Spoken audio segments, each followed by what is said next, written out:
Children brought their 80-year-old mother to a nursing home. But the moment she stepped inside, the unbelievable happened. Elena sat on the edge of her small bed, staring at the worn linoleum floor of her tiny room. Her stomach grumbled, a quiet protest against the hour-long wait she'd endured. She clutched her hands in her lap, the cool air of the house prickling her skin through her thin cardigan. She wanted so badly to go to the kitchen. Needed to, really, but her feet felt anchored to the floor. She could hear Camille moving about. First, it was the clatter of pots and pans as she cooked breakfast. The smell of eggs and toasted bread wafted into Elena's room, making her stomach twist with hunger. Then there was the sound of Camille's voice, chirpy and affectionate, as she called out to her daughter. "Come on, sweetheart, your pancakes are ready," Camille cooed, her words sweetened with a tone Elena rarely, if ever, heard directed at her. Elena knew the routine. Camille would first serve breakfast to her daughter Madison and then to her husband, Elena's son, Wesley. She could picture the scene in her mind, the three of them seated at the kitchen table, Madison giggling as Wesley teased her about syrup on her nose, and Camille basking in the warmth of their little family. A family Elena no longer seemed to be a part of. Now the kitchen was quiet except for the faint clink of a spoon against a mug and the low hum of the television. Elena recognized the muffled sounds of daytime talk shows. One had just ended, and another was beginning. Camille wasn't cooking anymore, but she was still in the kitchen, likely sipping coffee, eating sweets, or perhaps even a second breakfast, all while flipping through the channels. Why the kitchen? Elena wondered, her lips pressing into a thin line. The living room was more comfortable. There was even a plush recliner where Camille usually lounged. But no, the kitchen seemed to be her chosen domain this morning, probably on purpose. Elena leaned forward, her hands trembling slightly as she thought about the unspoken rules Camille had established. It was clear. Camille's prolonged presence in the kitchen was a silent decree that Elena should stay put. A few weeks ago, Camille had made her feelings brutally clear. Elena had overheard the conversation from her room. "She's driving me crazy, Wesley!" Camille's sharp voice had cut through the hallway.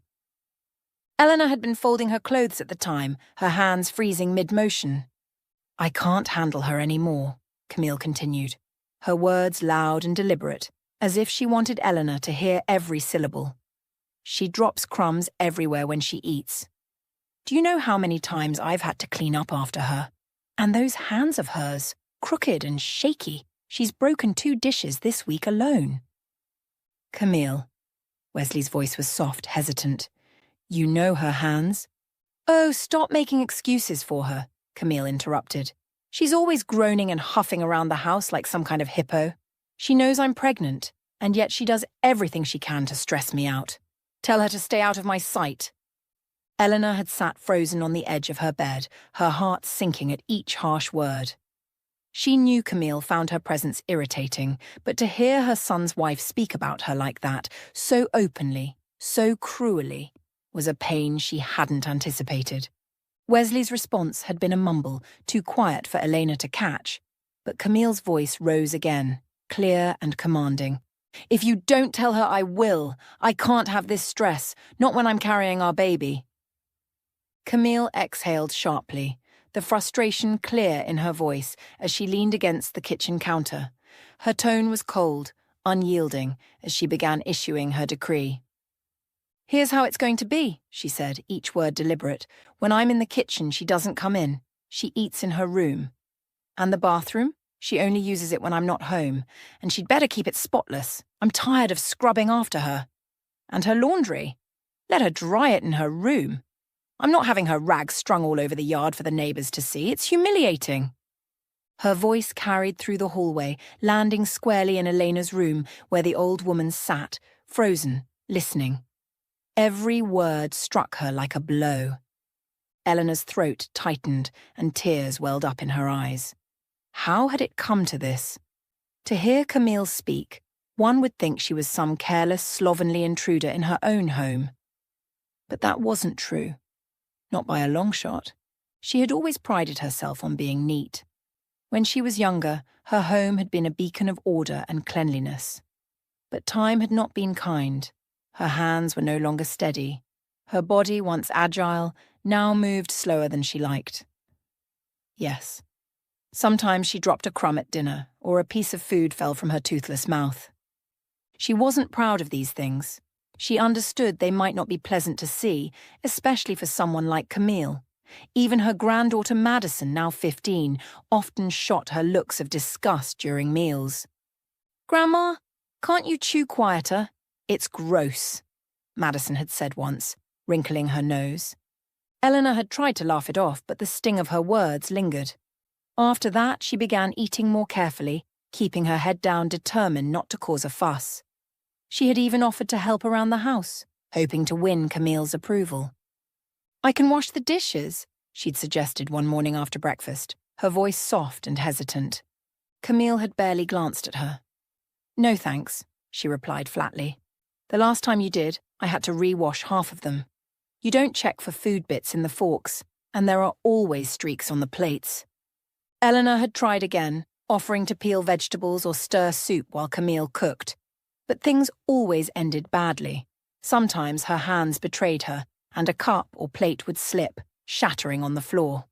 Camille's reaction was immediate and explosive. "Are you serious?" she'd scream, throwing up her hands. "You're useless." At first, Elena had tried to tell herself that Camille's words were just spoken in the heat of the moment. Surely things would get better. But as the days turned into weeks, it became clear that Camille meant every word. One afternoon, Wesley knocked on Elena's door. He didn't step inside, keeping his gaze fixed somewhere over her shoulder. "Mom, I think it would be best if you stayed in your room, unless absolutely necessary," he said, his voice low and reluctant. Elena stared at him, stunned. "What are you saying, Wesley? This is my home too." "You have your knitting and your books," he said, his tone edging toward impatience. "You can rest. We'll bring your meals to your room." "But how can that be, son?" Elena exclaimed, rising from her chair. "Am I not allowed to take a single step in my own home? This isn't right." "Don't exaggerate," Wesley replied, waving her off dismissively. "You can go to the kitchen when Camille's not there. Do your laundry when she's out. I'll even hang some clotheslines in your room for drying. It's just better this way, for everyone." Elena reached out as if to stop him, but he turned and left, her protests falling on deaf ears. And that was that. Wesley had presented her with a decision that was no decision at all. From that day on, Elena understood that the only way to keep the peace was to make herself invisible. She stayed in her room as much as possible, venturing out only when the house was empty. She avoided Camille, avoided Madison, even avoided Wesley, who now seemed like a stranger. Every meeting with Camille ended in harsh words and humiliation. It was better this way, she told herself. But as she sat alone in her small room, listening to the faint sounds of life carrying on without her, she couldn't help but wonder how long she could keep enduring this. Now, sitting on the worn wooden bench just outside her room, Elena waited patiently for Camille to leave the kitchen. She clutched her hands together, trying to steady their trembling. She needed to eat. Her medicine, so essential to keeping her frail body functioning, could only be taken after a meal, and it had been hours since her last bite. Elena tried to wait a little longer, but her trembling worsened, and her stomach growled audibly. Finally, summoning her courage, she opened the door and shuffled toward the kitchen. When she entered, Camille's head snapped up. She was lounging at the kitchen table, one leg crossed over the other, cradling her coffee mug. Her perfectly manicured fingers lightly tapped the table, and her eyes narrowed as soon as she saw Elena. "You just had to show up," Camille sneered, her voice dripping with disdain. "Couldn't wait, could you? We told you to stay in your room when I'm here." Elena felt the sting of those words, but forced herself to reply calmly. "Camille, I'm very hungry, and it's time for my medicine," she said softly, her voice almost pleading. "Medicine?" Camille let out a bitter laugh. "Why do you even bother taking it, planning to live forever?" Elena's heart sank. She looked down, trying to find strength. "I'll live as long as God allows," she replied humbly.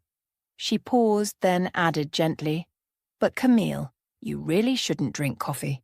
It's bad for you in your condition." That was the wrong thing to say. Camille's face darkened, her hand tightening around her mug. "Are you going to lecture me about my life now?" she snapped. "Do I look like I need advice from you? Just grab your food and get out." "You old fool. Already have one foot in the grave and you're still hanging around bothering everyone." She laughed again, harshly, and then her voice turned ice cold. "It'd be better for everyone if you just dropped dead already." The words hit Elena like a blow. Her hands began to tremble uncontrollably, and tears welled up in her eyes. She turned away from Camille's scornful glare and reached for a mug to brew herself some tea. But as she lifted it, her shaking hands betrayed her. The mug slipped from her grasp and crashed to the floor, shattering into jagged pieces. Camille let out a furious shriek. "Are you serious?" She sprang up, her chair scraping loudly against the tile. "You can't even hold a cup without making a mess." Before Elena could stammer an apology, Camille grabbed her by her frail shoulders, her nails digging into the thin fabric of Elena's cardigan. With surprising force, Camille pushed her back toward the small room. "Get out of my sight!" she snarled. Elena stumbled back onto the sagging couch in her room, her tears finally spilling over. A moment later, the door slammed open again. Camille stormed in, her face twisted with fury. In her hands, she carried a plate and a mug. She slammed them down on the small table beside Elena, with a loud clatter. "Here! Eat this!" Camille spat before storming out and slamming the door behind her. Elena hesitated, her eyes darting to the plate. On it were a few pieces of stale bread, carelessly thrown together, some leftover cold oatmeal, and half of a limp wilted celery stalk. The mug contained only tap water, cloudy and unappealing. Elena sat in silence, choking back tears. Her hands shook as she picked up a piece of bread. Her hunger won out over her pride, and she began to chew, the dry bread catching in her throat. As she ate, the humiliation burned in her chest.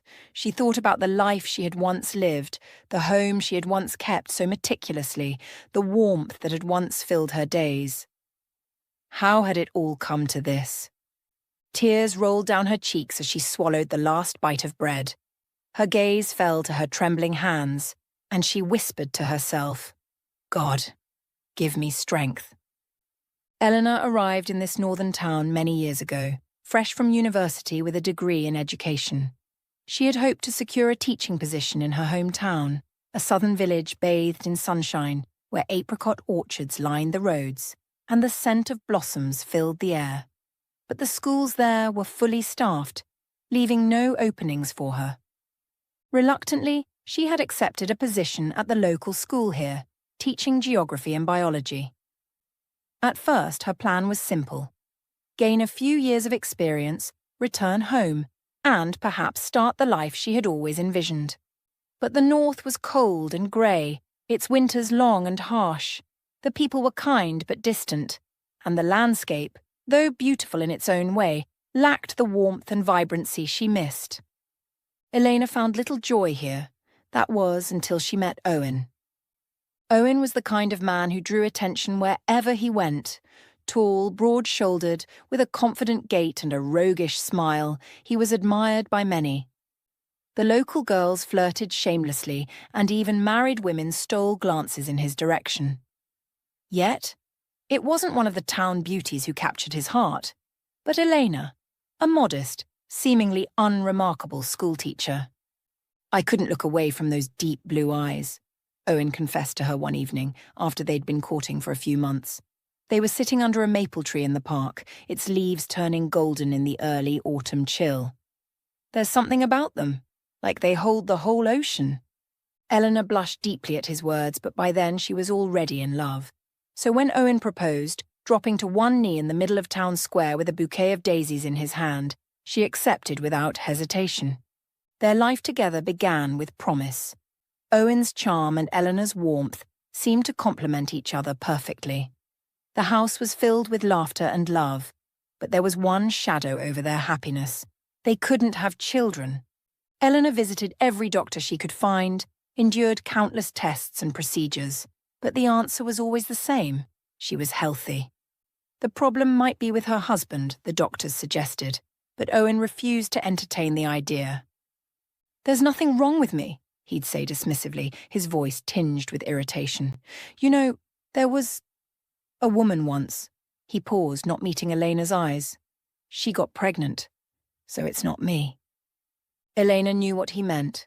She had known about his infidelities even before their marriage, and, despite the pain it caused, she forgave him every time. Owen would always return, kneeling before her with tearful apologies and promises to change. But as the years passed, her patience wore thin. By the time she was nearing 40, the betrayals had left her feeling hollow. One day she packed a suitcase, her hands trembling as she folded her few belongings, and told Owen she was leaving. "You can't leave me, Elena," Owen pleaded, tears streaming down his face as he knelt before her again. "I'll die without you." Elena stared down at him, her heart heavy with years of love and disappointment. "You don't love me, Owen," she said softly. "You love the life I make for you. A clean house, hot meals, and respect in this town because you're married to the school teacher. But I can't do this anymore." Her resolve was firm. She submitted her resignation at the school and planned to return to her hometown, to the little house her mother had left her. But as she stood in the principal's office, a wave of dizziness washed over her. The next thing she knew, she was waking up in a hospital bed. Owen was there clutching her hand, his face pale with worry. "You're going to be okay," he whispered, his voice shaky. A doctor entered the room, clipboard in hand, and smiled warmly. "Mrs. Hartwell, I have good news for you," he said. "You're pregnant." The words stunned her. Pregnant? She had long since abandoned hope of becoming a mother. Yet here it was, an unexpected miracle. The idea of divorce vanished. Elena withdrew her resignation, and she and Owen began their life anew. Owen changed in ways Elena never thought possible. He doted on her throughout the pregnancy, stayed by her side, and forgot all about other women. It was as if they were experiencing a second honeymoon. The pregnancy was difficult, filled with complications and long nights of worry. But when Elena held her baby girl for the first time, every hardship melted away. They named her Daphne, and she became the light of their lives. 3 years later, Elena became pregnant again. The gossips in town laughed and teased, saying, "Looks like the school teacher's making up for lost time." But Elena and Owen paid them no mind. This time they were blessed with a son, whom they named Wesley. The doctors warned Elena against having more children. Her age and heart problems made it too risky. But she didn't need more. Her family was complete. With a daughter and a son, their lives were filled with joy. For the next 10 years, their happiness seemed unshakable. Owen was a devoted husband and father, carrying Elena in his arms when she was tired and doting on their children. Elena never brought up his past mistakes, and he never gave her a reason to. Their life, once so fractured, had finally become whole. But life, as Elena would later learn, has a way of testing even the strongest bonds. Life had not been easy for Elena after Owen disappeared. It was so sudden, so unexpected that it left her reeling. One morning, he was there, drinking his tea and heading off to work like always. The next, he was gone without a word, leaving her to face the world alone with their 2 young children. The timing could not have been worse. The country was in the midst of a financial crisis, and salaries went unpaid for months at a time. But Elena was not one to wallow in despair. She mustered all her strength and made herself a promise. No matter how hard things got, she would raise her children to be good, decent people. Elena worked tirelessly to keep that promise. During the day, she taught geography and biology at the school, and in the evenings, she worked the small plot of land behind their home. The barn was full of livestock, chickens, pigs, and a cow, and nearly a hectare of potatoes stretched out in neat rows. She sold calves, piglets, and surplus vegetables whenever she could, scraping together enough money to ensure Daphne and Wesley never went hungry. The children helped as much as they could. Daphne, with her neat braids and determined expression, was particularly good at organising chores. Wesley, though a bit more carefree, was strong and willing to do the heavy lifting. Together they made it through those lean years. But just as things began to stabilise, Owen reappeared. It was as if he'd never left. He strolled into their lives one summer, laughing and playing with the children as if nothing had happened. Daphne and Wesley were overjoyed, clinging to their father and hanging on his every word. Elena said nothing. She simply watched from the doorway as Owen charmed his way back into their hearts. He stayed for a few months, then vanished again. And from that moment something changed. Daphne and Wesley grew distant. They weren't cruel, but the warmth they had once shared with their mother seemed to fade. Elena didn't know what Owen had said to them during those fleeting months, but it had clearly left an impression. Still, she pressed on. When the children graduated from school, she insisted they go to the city for higher education. "You need an education to have a better life," she told them. She worked herself to the bone to support them, selling what little she could spare to cover their expenses.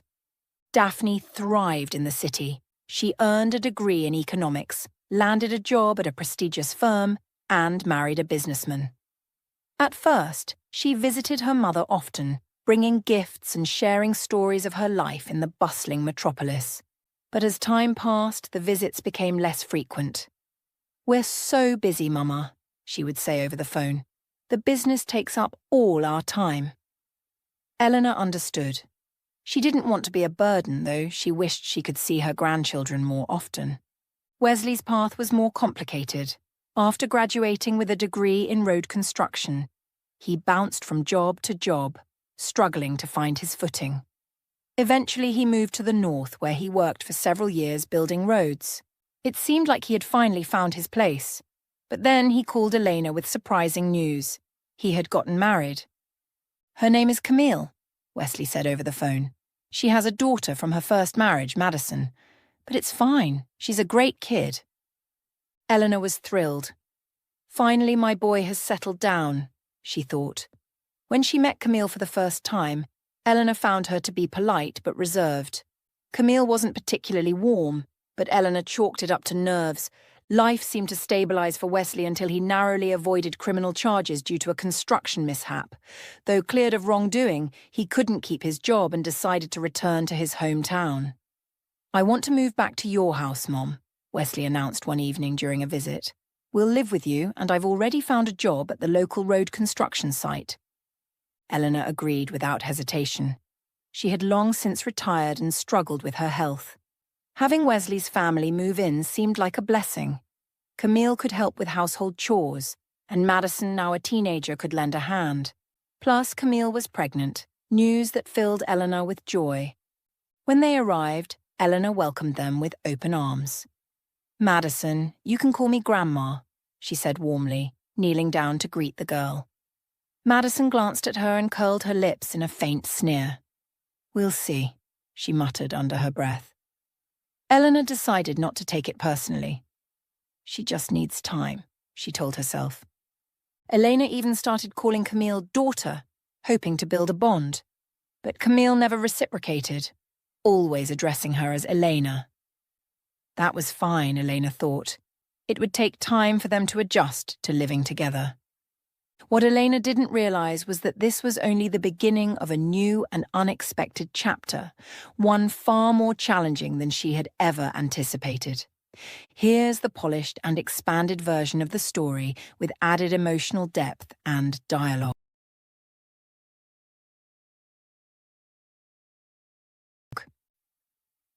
Wesley stood in the doorway of his mother's house, his eyes sweeping over the rooms. "Mom," he said casually, "I think it'd be better if you moved into the smaller room. Madison can take the big one, and Camille and I will stay in the bedroom. It just makes sense." Elena looked up at her son, her expression soft. She didn't hesitate. "Of course, dear. I don't need much. The small room will be just fine," she said, her voice warm with love. After all, what did space matter to her? She was just grateful to have her son and his family close again. She moved into the smaller room that same day, setting up her few belongings with care. The room was tiny, but she didn't mind. Her heart was full of hope that they would live together harmoniously, as a family should. Weeks later, Wesley came home from work with a stack of papers and a notary in tow. Elena recognized Adeline immediately, a former student of hers. "Miss Elena," Adeline greeted warmly, her smile as polite and pleasant as ever. "It's so good to see you." Wesley laid the documents on the table. "Mum, I need you to sign these," he said. "It's just to make things easier. I'll handle all the utility payments from now on, so you won't have to worry about them." Elena trusted her son completely and didn't even glance at the papers. Why would she doubt him? And with Adeline there, someone she had once taught, there was no reason for suspicion. With a steady hand, she signed every page Wesley handed her. "Thank you, Mom," Wesley said with a smile as he gathered the papers. Adeline packed up her things, gave Elena a friendly wave, and left with Wesley. It wasn't until much later that Elena discovered what she had truly signed. The revelation came during a heated moment with Camille. It started over a simple cup. "Can't you do anything right?" Camille snapped, holding up the mug Elena had washed. "There's still grease on this." Elena took a deep breath, willing herself to stay calm. "I'm sorry, dear," she said. "I'll wash it again." But Camille's anger flared. "This is unbelievable. How do you even manage to mess up something so simple?" Elena straightened her back, her voice firm but calm. "Camille, this is my house. Please show a little respect." Camille froze for a moment, then let out a cold laugh. "Your house? Don't make me laugh. This is our house now." Elena frowned, her heart pounding. "What are you talking about? This is still my house. When I pass, Wesley and Daphne will split it equally." "Split it?" Camille. "Oh, you really don't know, do you? You signed the house over to Wesley. It's legally his now. Did you think the notary came here for fun?" The words hit Elena like a thunderbolt. Her vision blurred as the realization sank in. She had been tricked by her own son. That night, Elena sat alone in her small room, her hands trembling. Tears streamed down her face, but she wiped them away quickly when Wesley returned home. She called him into her room, her voice quiet but firm. "Wesley, I need to ask you something," she began. "Did you make me sign over the house to you?" Wesley sighed, rubbing the back of his neck. "Mom, what's the big deal? I just sorted everything out so there wouldn't be any issues later. It's better for everyone this way. Camille and I have a home of our own now and nobody's kicking you out." "But you deceived me," Elena exclaimed, her voice breaking. "Deceived you? Don't be so dramatic," Wesley replied irritably. "Think about it. What would happen if you passed and the house wasn't officially transferred? There'd be inheritance proceedings, fees, arguments with Daphne. And what does she need this house for? She's got a mansion in the city. Meanwhile, I didn't have a place of my own. It's only fair." Eleanor's hands trembled as she whispered, "But Wesley, I'm still alive." "Then live," he snapped. "Nobody's stopping you." He turned and walked out, leaving her sitting there, stunned and heartbroken. From that moment, Elena's life became unbearable. Camille's criticisms turned into outright cruelty. Madison treated her with disdain, rolling her eyes whenever Elena tried to engage her. And Wesley, her beloved son, spoke to her only to relay Camille's complaints. Elena rarely left her room. She tiptoed through the house, afraid of provoking Camille's wrath. Her world, once filled with hope and love, had shrunk to the confines of her small room. Even the neighbours who used to visit her often stopped coming. Camille had made it clear they weren't welcome. On the rare occasions someone asked how she was doing, Elena would force a smile, lower her eyes and mutter, "Everything's fine." Then she would hurry back inside, the tears threatening to spill over as a lump rose in her throat. That morning, while chewing on a piece of stale bread, Elena felt a heavy lump forming in her chest. She had tried to endure the pain and humiliation, but it was becoming unbearable. The sharp words, the cold stares, the constant reminders that she was unwelcome in what used to be her home.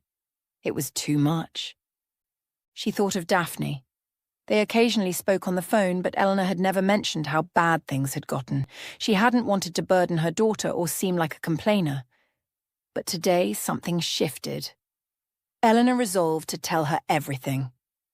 Daphne needed to know about Wesley's deceit and the way Camille and Madison treated her. With trembling hands, she picked up the phone and dialed her daughter's number. It rang several times before Daphne answered. "Yes, Mom. What is it? Make it quick. I'm on my way to the tax office," Daphne said, her voice sharp and hurried. Elena hesitated, her courage wavering for a moment. But then the floodgates opened. "Daughter, I wanted to talk to you." "Things are tough here," she began, her voice cracking. She quickly recounted the events of the past months, the papers Wesley had tricked her into signing, the harsh words from Camille, the way she was treated as if she were a burden. There was a long silence on the other end of the line before Daphne finally burst out, her voice filled with frustration. "Mom, how could you have signed something without reading it? You should have been more careful." Elena sighed heavily, her chest tightening. "It just happened, daughter. I trusted Wesley," she said quietly. Then, after a brief pause, she added, her voice trembling, "Daphne, I've been thinking. Maybe you could take me in. I can't stay here anymore. I can't bear it. You and Simon have a big house. I wouldn't take up much space. A little corner is all I'd need. I'd be like a little mouse, quiet and out of the way. It's better to live with my own daughter than with a daughter-in-law. I could spend time with the grandkids, bake them pancakes and pies." "Mom, are you serious?" Daphne interrupted, her tone sharp with indignation. "What are you even saying? I can't take you in. Simon and I have such busy schedules, and home is the only place where we can relax. And now you're suggesting I come home from work and look after you too?" Eleanor's heart sank. "What's there to look after?" she said timidly. "I can still walk on my own, thank God." "And what about later?" Daphne shot back. "Mom, you're almost 80. You need to think about that. No, don't even ask. Live with Wesley. What else can you do? You're used to everything there. The city is a whole different world. And as for the grandkids, they're grown now and don't need babysitting. Why would they want your pancakes? They prefer sushi and rolls these days." Eleanor opened her mouth to respond, but the line went dead. Daphne had hung up. For a long time, Elena sat motionless, holding the phone to her ear. The disconnected tone echoed in her head. Her heart ached unbearably. This is what her old age had come to. Her own daughter didn't want her. Her son danced to his wife's tune, and Camille loathed her. Tears streamed down her face as she thought of all the sacrifices she had made for her children. She had worked tirelessly to ensure they had better lives. She had given them everything, her time, her love, her health. And now this was the thanks she got. In the days that followed, nothing changed. Elena tried her best to avoid Camille, but the house was small and their paths inevitably crossed. Each time, Camille's sharp words cut through her like a knife.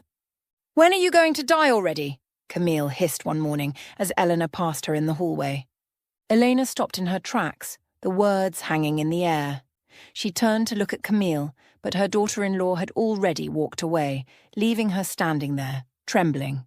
Complaining to Wesley was pointless. He always brushed her off, muttering something about how she was exaggerating or making things harder than they needed to be. Here's the expanded and polished version with additional emotional depth and dialogue. One crisp morning, Eleanor sat on the edge of her small bed, tying the laces of her worn shoes, when she heard raised voices from the yard. She paused, her heart skipping a beat. It was Daphne's voice, unmistakable even after so long. "Oh, my daughter has come," she thought, a flicker of hope igniting in her chest. "She'll stand up for me, maybe even take me with her." The memory of Camille's hateful looks and sharp words momentarily faded from her mind. Forgetting her aches and pains, she rose quickly and made her way toward the veranda, eager to meet her children. But as she approached, their voices grew clearer, and she stopped, hidden by the screen door. "So, you grabbed the house and made yourself the boss here. Fine, whatever. I don't care about this dump anyway," Daphne was saying, her tone biting. "But you could have at least thought about Mum. If she's such a burden for you, why didn't you contact social services? Why do I have to deal with everything from the city?" "I just didn't think of it," Wesley muttered, sounding defensive. "She's living here, so she's living here." "Living?" Daphne exclaimed with exasperation. "Do you even know she asked to come live with me? And how do you see that happening? Am I supposed to empty her bedpan if she gets bedridden?" "And you think I should?" Wesley shot back, his voice rising. "Or Camille? No way." "Then what are you waiting for? You should have taken her to the care home ages ago." "But no, I always have to handle these things," Daphne retorted angrily.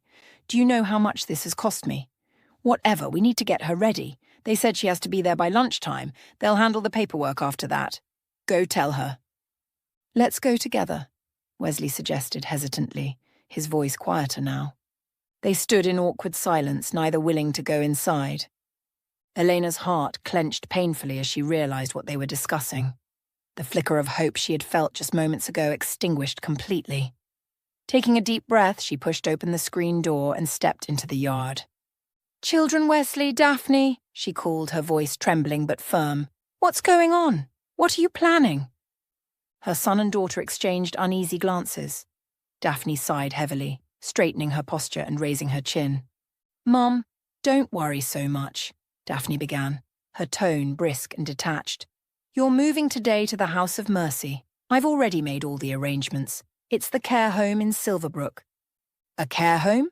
In Silverbrook?" Elena repeated, her voice shaking. "But they send all sorts of people there. Bums, ex-convicts, alcoholics, whose families have abandoned them." "Mom, no one's abandoning you," Daphne snapped, clearly irritated. "But you have to understand, we can't go on like this. I can't take you in, and Wesley is tired of your antics and the way you stress out his pregnant wife. The care home is the best option, and it's not true that only antisocial people live there. I checked. They have nice grandmas and grandpas. You might even make some friends, or find a gentleman's suitor." Elena flinched at the casual cruelty of her words. "I don't need any suitors," she muttered, her voice thick with emotion. "I want to stay at home. This is my home." "It's not your home anymore," Camille's sharp voice rang out from the veranda. She had been listening to the entire conversation, and now she stepped forward, arms crossed and eyes blazing. "You signed it over to Wesley, remember? It's our house now." Elena turned to her son and daughter, her tearful eyes pleading. "Children, what are you doing? I don't want to go to the care home. I can't. I'll die there." "Enough, Mom," Wesley barked, his tone harsh. He grabbed her frail arm and began pulling her toward the house.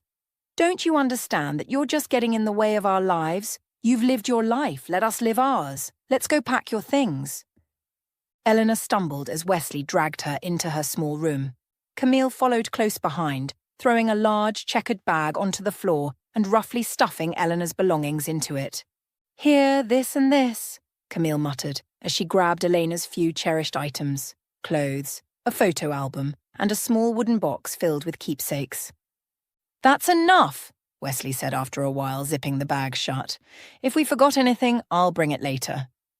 Then he grabbed his sobbing mother's hand again and led her outside where Daphne was waiting in her car. "Let's go. They're expecting us," Daphne said, her voice devoid of emotion as she started the engine. She avoided looking in the rearview mirror, where Elena sat crying uncontrollably, clutching her small bag of belongings. Wesley stood in the yard, watching as the car pulled away. He didn't go back into the house immediately, lingering outside with his hands in his pockets. Camille appeared at the door, her arms crossed. "Don't just stand there," she said sharply. "We've got things to do." An hour later, the car slowed as they entered Silverbrook. The care home loomed ahead, a large grey building with chipped paint and a sagging roof. Its yard was sparsely dotted with scraggly trees, their leaves already yellowing in the autumn chill. A few elderly residents sat on weathered benches, staring blankly into the distance. The sight made Eleanor's heart sink. "Daughter, is this where I'm supposed to live?" she whispered, her voice trembling with fear. "You're going to be fine," Daphne replied, her tone unnaturally cheerful as she turned off the engine. "Look, nature, peace, quiet. It's much nicer than in pictures. Come on, get out." Eleanor opened the door slowly, her frail hands gripping the frame of the car for support. She stepped out on shaky legs, clutching her small bag of belongings. Each step toward the building felt heavier than the last. Her eyes scanned the dreary surroundings, and a lump formed in her throat. She had resigned herself to her fate. "This is it," she thought. "This is where my last years, no, months, will pass."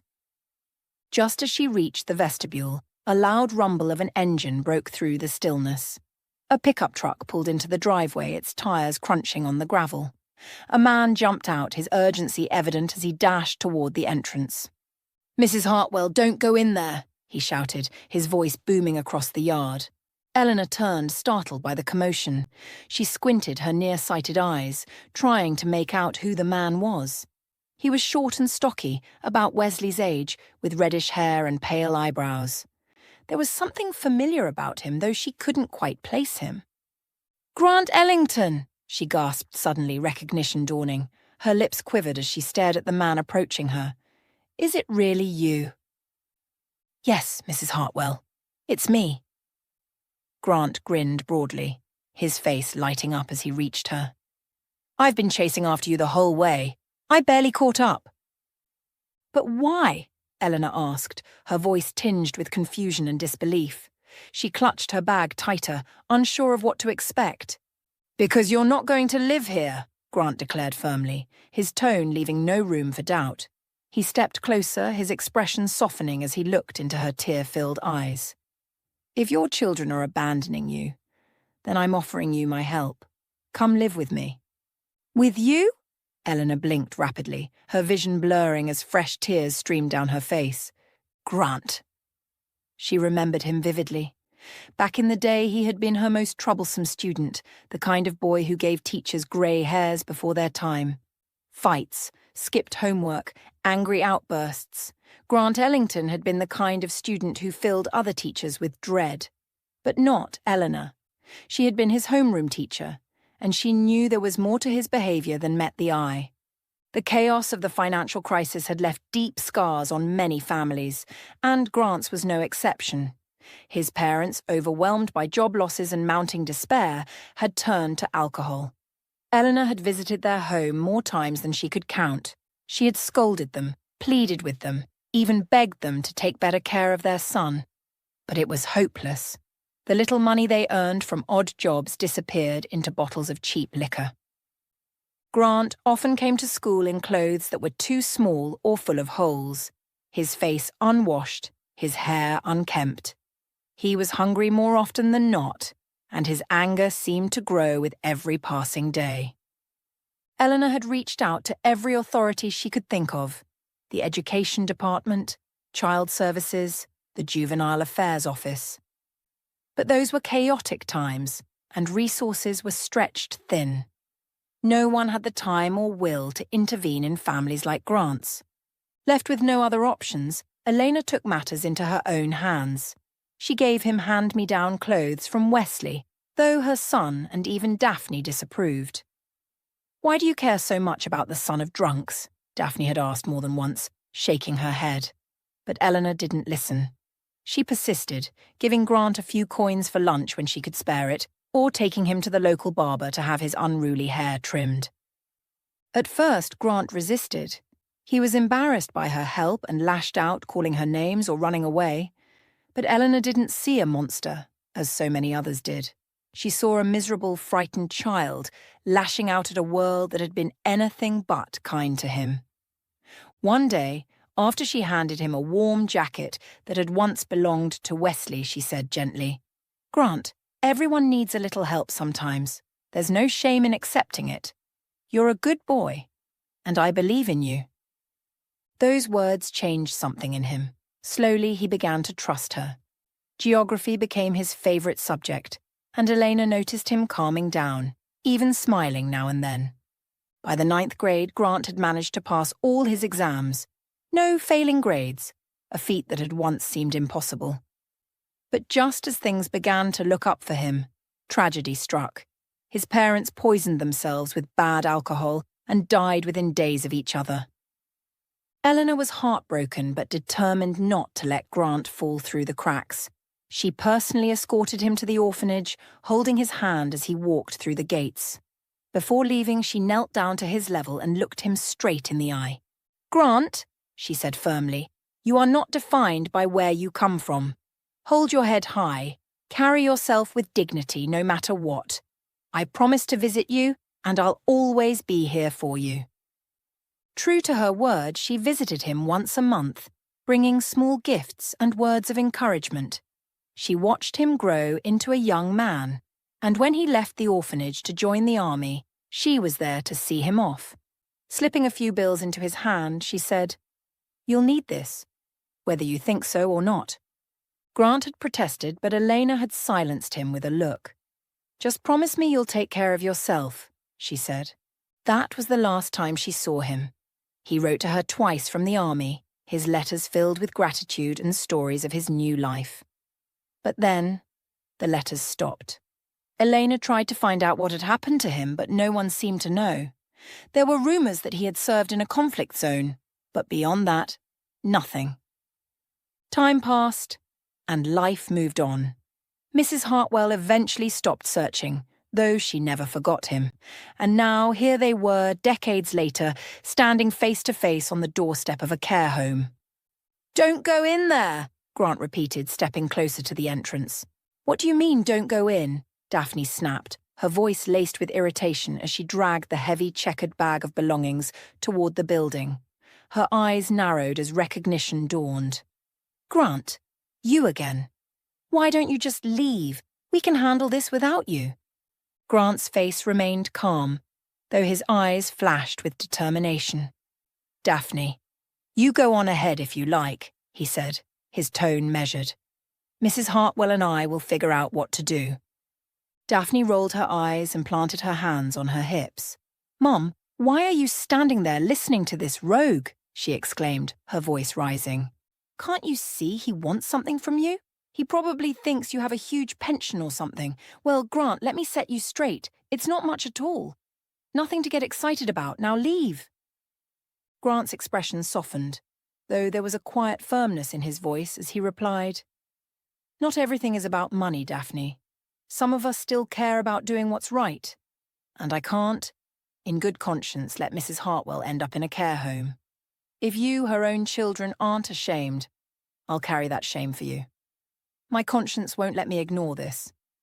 He turned to Elena, his voice gentle now. "Mrs. Hartwell, come with me to my car.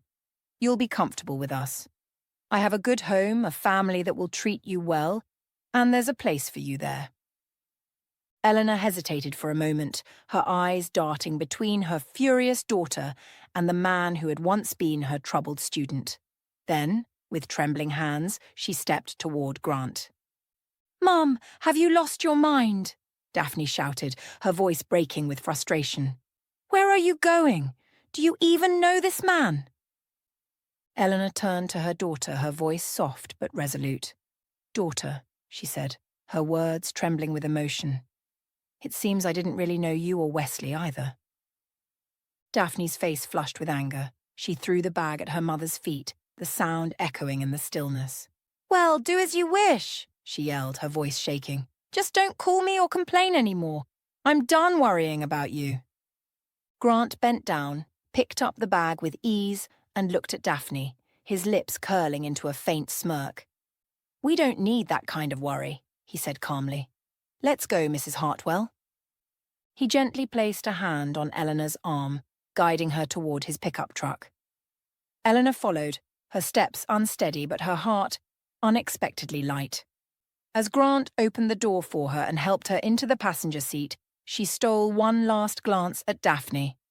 Daphne stood rooted to the spot, her arms crossed tightly over her chest, her expression a mixture of frustration and disbelief, but she didn't move or call out. The engine roared to life as Grant pulled out of the driveway, leaving the care home behind. The sun hung low in the sky, casting long shadows on the road ahead. Elena sat quietly, clutching her bag as the weight of the morning's events settled over her. She glanced at Grant, her eyes brimming with unspoken gratitude and curiosity. Finally, she broke the silence, her voice barely above a whisper. "Why did you come for me, Grant? After all these years? Why now?" Grant glanced at her briefly before turning his eyes back to the road. His expression softened, and a faint smile tugged at his lips. "I tried to come before, Mrs. Hartwell," he began, his voice steady but tinged with emotion. "More times than I can count. I wanted to visit you so many times over the years, but every time I showed up, Wesley would tell me you weren't feeling well, or that you were too busy, or that it wasn't a good time." Eleanor's brows furrowed. "Wesley said that? I had no idea." Grant nodded. "I figured it out after a while. He wasn't protecting you, he was jealous. I don't think he could stand the idea of some stranger, as he probably saw me, having so much love and respect for his mother. He saw me as a threat, Mrs. Hartwell, even when all I wanted was to say thank you." Eleanor's hands trembled as she listened. She tightened her grip on her bag, her heart aching at the revelation. Jealous? But why? He's my son. Grant exhaled deeply, his grip tightening on the steering wheel. "I don't think he could see what I saw in you. Mrs. Hartwell, when I was a kid, your words stuck with me.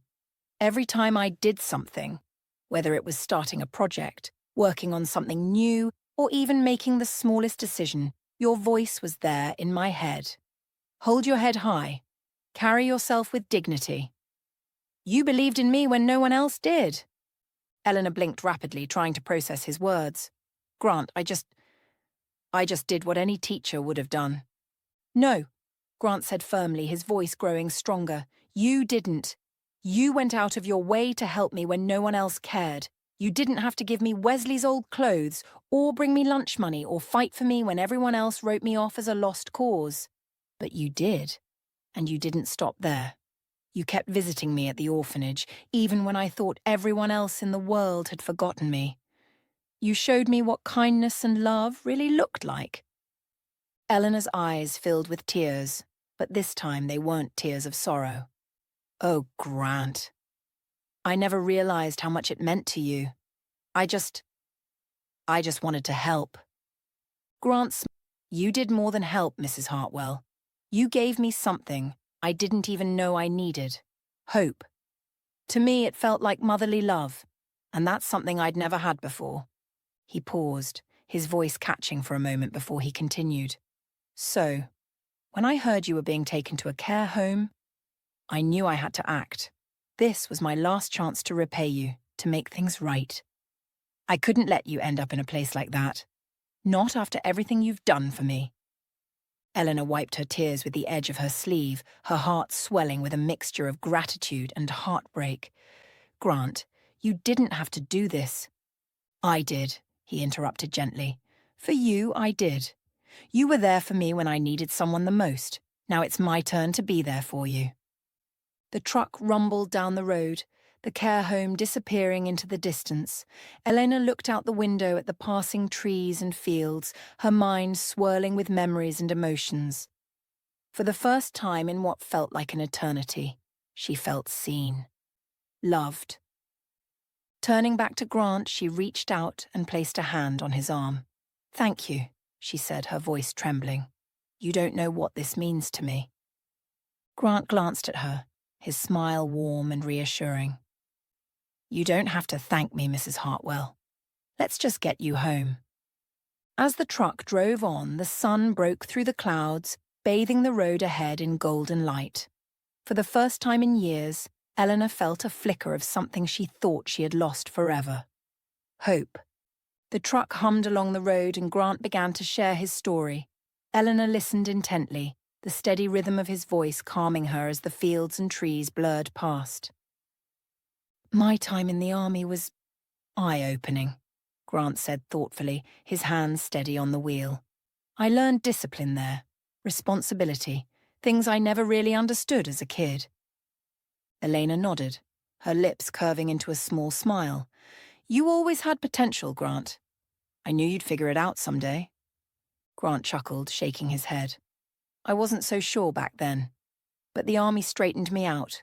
After my service, I met Juliet. His voice softened, and a warm smile spread across his face.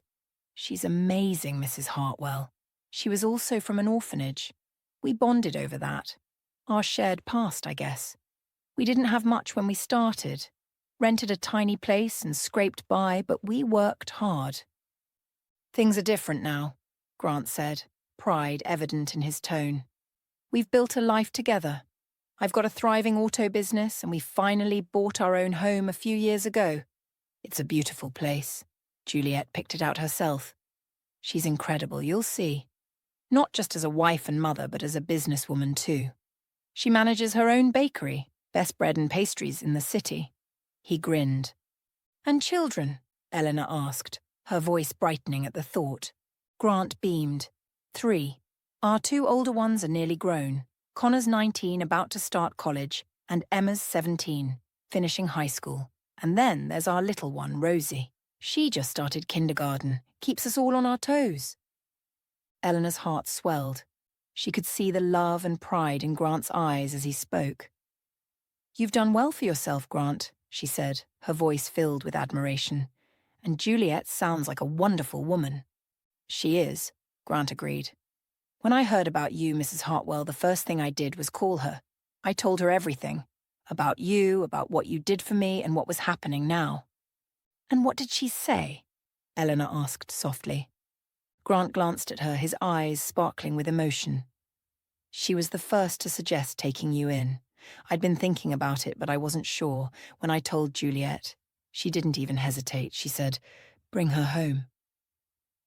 Eleanor's eyes filled with tears. Oh, Grant, Juliet must be an extraordinary woman. She is, Grant said with a smile. She told me, we'll have a mother, and our children will have a grandmother. It's going to be wonderful.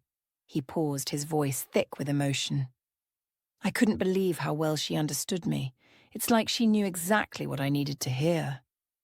Eleanor wiped her eyes, overwhelmed by the kindness of these people she had never met. When they arrived at Grant's house, Eleanor felt like she had been transported to another world. The home was a charming 2-story house with a bright red door and large windows that let in the sunlight. The garden was neatly kept, with colourful flowers lining the walkway. It exuded warmth and love, a stark contrast to the bleak care home she had narrowly escaped. As they pulled into the driveway, the door swung open, and a woman stepped out. She was petite, with a kind smile and sparkling eyes, wiping her hands on an apron dusted with flour. Behind her, 3 faces peeked out curiously. "Juliet!" Grant called, climbing out of the truck. "We're here!" Juliet approached, her smile widening as she spotted Elena. "You must be Mrs. Hartwell," she said warmly, reaching out to help her out of the truck. "I've heard so much about you. Welcome to our home." Eleanor stepped down, her legs trembling slightly, not from exhaustion but from the overwhelming kindness surrounding her. "Thank you," she managed, her voice thick with emotion. "And these," Juliet said, turning toward the children, "are Connor, Emma, and little Rosie." Connor, tall and lanky, stepped forward and gave a polite nod. "Nice to meet you, Mrs. Hartwell." Emma smiled shyly but added, "Dad's told us a lot about you." Rosie, the youngest, beamed up at her. "Are you really going to live with us, Grandma?" Eleanor's breath caught in her throat. Grandma. She hadn't been called that with such genuine affection in years. Tears welled up in her eyes as she nodded. If you'll have me." "Of course," Rosie said, grabbing her hand and pulling her toward the house. "Come on, we have a room all ready for you." Elena followed, her heart bursting with gratitude and joy. The warmth of this family, the love in their eyes, and the laughter echoing through the house felt like a dream. For the first time in years, she felt like she belonged. As she stepped through the red door, Juliet placed a reassuring hand on her shoulder. "This is your home now," she said softly. "Welcome to the family." And for Elena, it truly felt like she had stepped into a wonderland. Time passed, and for the first time in many years, Elena felt warmth and care surrounding her. In Grant's home, she was no longer an afterthought or a burden. She was cherished. The family made her feel alive again, and she, in turn, poured all the love she had left into them. Elena quickly became a beloved member of the household. She spent her mornings helping Juliet in the bakery, kneading dough or teaching little Rosie how to make pies. In the afternoons, she sat with Connor and Emma, sharing stories of her youth and offering gentle guidance as they navigated the challenges of young adulthood. Rosie adored her grandma, often tugging at her hand to show her drawings or asking her to read bedtime stories. "You make the best pancakes, Grandma," Rosie would exclaim, her face lighting up as she savoured every bite. Even Juliet and Grant found themselves leaning on her wisdom. "You've been through so much, Mrs. Hartwell," Juliet said one evening as they shared tea in the cosy kitchen. "Your strength inspires me every day." Elena smiled, her eyes shimmering with gratitude. "I'm just grateful to have found all of you," she replied softly. "You've given me a second chance at family." Meanwhile, Daphne and Wesley were consumed by their own problems. Daphne's marriage had unravelled completely. Her once glamorous life with Simon was now a battlefield of lawyers and court dates, as the two fought bitterly over their wealth and possessions. The stress took its toll, and Daphne's visits to expensive salons and boutiques became less frequent as her funds dwindled. Wesley's life, too, had taken a downward spiral. After losing yet another job, he turned to alcohol, his days blending into a haze of regret and resentment. Camille's once sharp tongue now lashed out with even more venom. "You're useless, Wesley!" she yelled during one particularly heated argument. "How am I supposed to feed Madison and the baby when you can't even hold down a job?" The house that had once been filled with tension and cruelty now stood silent more often than not. Camille left for her mother's, taking the children with her, while Wesley drank alone, his bitterness growing.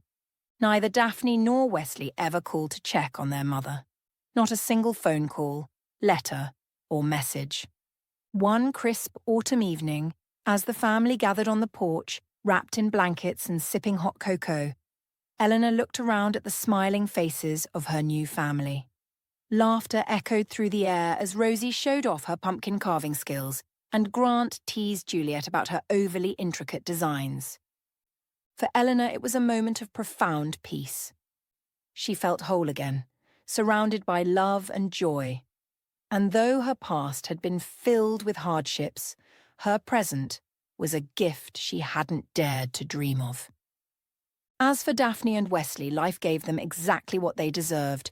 Their neglect and selfishness left them alone, facing the consequences of their choices. Elena, however, had found a family that truly valued her. A family that turned her twilight years into the most beautiful chapter of her life.